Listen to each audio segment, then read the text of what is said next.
Ito yung nagkokos ng baha.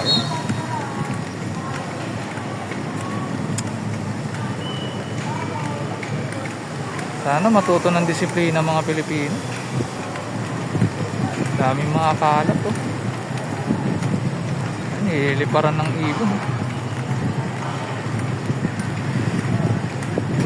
Kaya bumabaha ang Marikina River.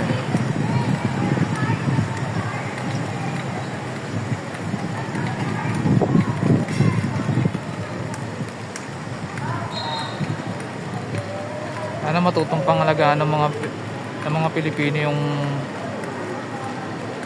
ilog at kalikasan natin.